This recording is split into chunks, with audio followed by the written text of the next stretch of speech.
சற்றுமுன் வெளியான தகவல். மூன்றாவது முறையாக அமைக்கப்பட்ட குழு. ஓவியம் குறித்த ஒரு முக்கியமான தகவல் வந்துள்ளது. அதை பற்றி தான் பார்க்க போகிறோம். நீ நம்ம சேனலை சப்ஸ்கிரைப் பண்ணாமல் இருந்தீங்கன்னா மறக்காமல் லைக் பண்ணிக்கோங்க, சப்ஸ்கிரைப் பண்ணிக்கோங்க, மற்றவர்களுக்கு தெரியப்பட்டவும் ஷேர் பண்ணுங்க. சிறந்த ஓவிய திட்டத்தை தேர்வு செய்யும் குழுவினர் தமிழக அரசு ஊழியர்கள் மற்றும் ஆசிரியர்கள் சங்கங்களின் பிரதிநிதிகளிடம் முதற்கட்ட கருத்து கேட்பு கூட்டத்தை நடந்துள்ளது. இதில் தமிழகத்தில் மத்திய அரசின் பங்களிப்பு ஓவியம் திட்டமானது நடைமுறையில் உள்ளது. இதற்காக திமுக தேர்தல் வாக்குறுதிப்படி பழைய ஓவிய திட்டத்தை அமல்படுத்த வேண்டும் என அரசு ஊழியர்கள் மற்றும் ஆசிரியர்கள் வலியுறுத்தி வருகின்றனர். அந்த வகையில் ஒருங்கிணைந்த ஓவிய திட்டத்தை செயல்படுத்த மத்திய அரசு முடிவெடுத்துள்ளது. இதில் அதை ஏற்காமல் பழைய ஓவிய திட்டத்தை வலியுறுத்தி அரசு ஊழியர்கள் போராட்டத்தில் ஈடுபட்டு வருகின்றன. இதனால் தமிழகத்தில் சிறந்த ஓவிய திட்டத்தை தேர்வு செய்வதற்காக ஊரக வளர்ச்சி துறை செயலர் ககன்தீப் சிங் பேடி தலைமையில் 6 மாதங்களுக்கு முன் குழு அமைக்கப்பட்டது. இந்த குழுவினர் 4 கட்டங்களாக அரசு ஊழியர்கள் மற்றும் ஆசிரியர்கள் சங்கங்களிடம் கருத்து கேட்க முடிவெடுத்துள்ளனர். முதற்கட்ட கருத்து கேட்பு சென்னை தலைமை செயலகத்தில் நடந்தது.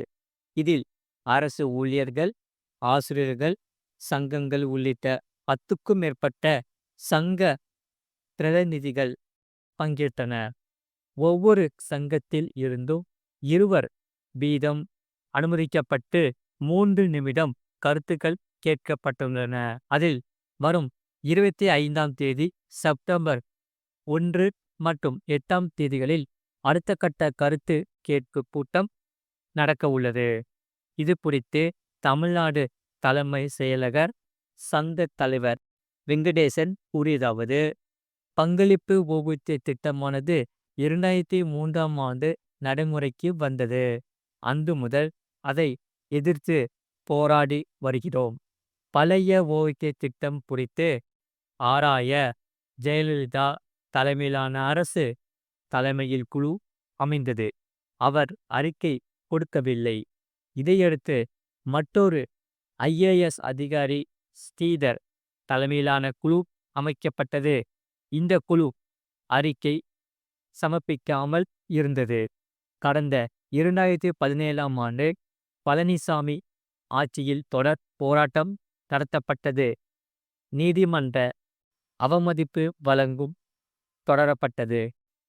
இதையடுத்து நீதிமன்றத்தில் குழுவின் அறிக்கை சமர்ப்பிக்கப்பட்டது. இதனால் இந்த அறிக்கை இன்று வரை வெளியிடப்படவில்லை. இப்போது ககன்தீப் சிங் பேடி தலைமையில் குழு அமைக்கப்பட்டு உள்ளது. ஆகையால் காலம் கடத்தாமல் செப்டம்பர் மாதத்துக்குள் இந்த குழுவினர் அறிக்கை சமர்ப்பிக்க வேண்டும். அரசும் அதே வேகத்தில் பழைய ஓவிய திட்டத்தை செயல்படுத்தும் அறிவிப்பை தீபாவளி பரிசாக வெளியிட வேண்டும். இவ்வாறு அவர் கூறினார். அது மட்டுமில்லாமல் அடுத்த செய்தி என்னவென்றால், மானியத்தில் 30% 1 கோடி கடன் வழங்கும் காக்கும் கரங்கள் திட்டம் முதல்வர் ஸ்டாலின் தொடங்கி வைத்தார். அதாவது முப்படை வீரர்கள் மற்றும் அவர்களின் குடும்பத்தினருக்காக காக்கும் கரங்கள் திட்டத்தை முதலமைச்சர் மு.க. ஸ்டாலின் தொடங்கி வைத்தார்.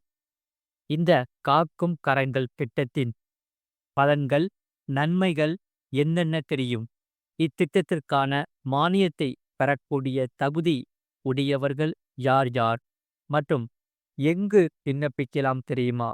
இவையெல்லாம் சுருக்கமாக இந்த பதிவில் பார்த்தோம். மறக்காம நீங்க லைக் பண்ணிக்கோங்க, சப்ஸ்கிரைப் பண்ணிக்கோங்க, உங்க ஃப்ரெண்ட்ஸ் அண்ட் ஃபேமிலிக்கு தெரியப்படுத்த ஷேர் பண்ணுங்க. அதாவது தாய் நாட்டுக்காக தங்களது இளம் வயது முழுவதையும் இராணுவ சேவையில் கழித்த முன்னாள் படை வீரர்களின் பாதுகாப்பை உறுதி செய்வதற்கும் அவர்களின் வாழ்வாதாரத்தை மேம்படுத்துவதற்கும் கடந்த வருடம் தமிழக அரசு அறிமுகப்படுத்திய திட்டம்தான் முதல்வரின் காக்கும் கரங்கள் திட்டமாகும். இந்த திட்டத்தில் முன்னாள் படை வீரர்கள் மற்றும் அவர்களை சார்ந்தவர்களுக்கு தொழில் தொடங்க அதிகபட்சமாக 1 கோடி வரை வங்கிகள் மூலம் மானியத்துடன் கூடிய தொழில் கடன் வழங்கப்படுகிறது. இதனால் இராணுவத்தில் இருந்து ஓய்வு பெற்ற முன்னாள் படை வீரர்கள் மற்றும் சார்ந்தோர்களுக்கு தொழில் தொடங்குவதற்காக குறைந்த வட்டியில் மானியத்துடன் கூடிய கடனுதவியும் அளிக்கப்படுகிறது. அதாவது 30% அசல் மானியம், 3% வட்டி மானியம் வழங்கப்படுகிறது.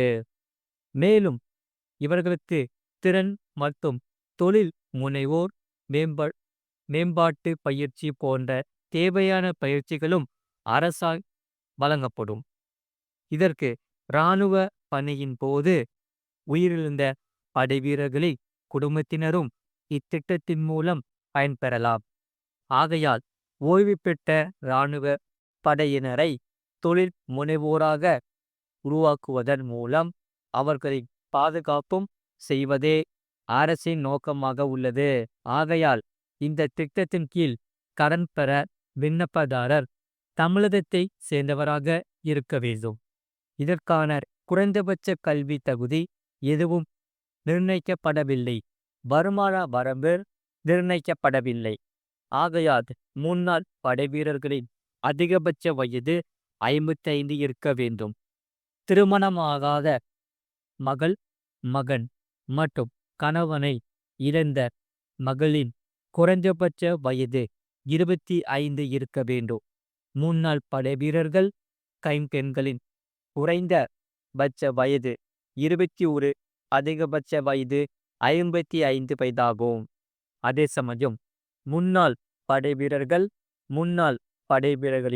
மறுமணம் ஆகாத கைம்பெண்கள் படை பணியின் போது இறந்த படை வீரர்களின் கைம்பெண்கள், முன்னாள் படை வீரரின் திருமணமாகாத மகள், விதவை மகள், முன்னாள் படை வீரரின் திருமணமாகாத மகன் ஆகியோர் இந்த திட்டத்தை பெற தகுதியுடையவர்கள் ஆவார் என்று சொல்லப்படுகிறது.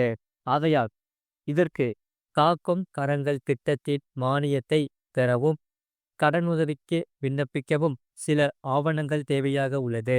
குறிப்பாக முன்னாள் படை வீரர், விதவை, சார்ந்தோர் அடையாள அட்டை பகுதி 2 ஆணை, படை இலகல் சான்றிதழ் 10, 12ஆம் வகுப்பு மதிப்பெண் சான்றிதழ், ஆதார் அட்டை, வாக்காளர் அடையாள அட்டை, வட்டாட்சியரிடமிருந்து பெற்ற வேலையின்மை சான்றிதழ், நில ஆவணங்கள், திட்ட அறிக்கை, வாடகை, குத்தகை ஒப்பந்தம், உரிமை ஆவணம் போன்றவை தேவைப்படும். இத்திட்டத்தில் இணைய www.exwel.tn.gov.in என்ற வெப்சைட்டில் பதிவு செய்யலாம். முன்னாள் படை வீரர்கள், படை வீரர்களை சார்ந்த வாரிசுகள், கைம்பெண்கள் ஆகியோர் மாவட்ட முன்னாள் படை வீரர் நல அலுவலகத்தினை அணுகலாம் என்று சொல்லப்படுகிறது.